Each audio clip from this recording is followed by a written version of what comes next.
How do I make liquid glucose from powdered glucose? I recently decided to make something that required liquid glucose, 140 grams of it. No problem in general, but for some reason none of my usual suppliers had stock, even tried pharmacies. The closest I found was glucose powder.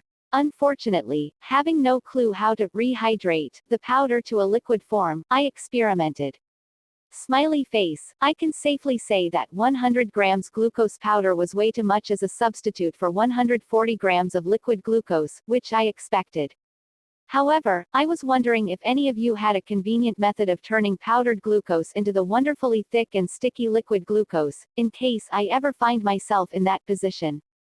Well, the answer is, it depends. This is pretty much the same as asking, I have sugar, and I want sugar syrup.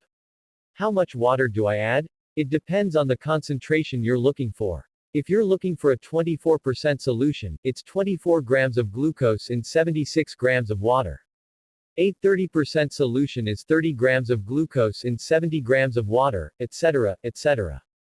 Unless you have some chemical reason to avoid dextrin, you can just substitute corn syrup. The only reason they use glucose in Europe is because they don't have our superabundance of corn. I had the same problem yesterday and asked a chemist friend, and he told me that the solubility ratio of glucose powder to water to make liquid glucose is 91 gm powder to 100 milliliters water. I mixed the powder into the water and zapped it in the MW for about 2 minutes and it was fine. Recipe worked a dream.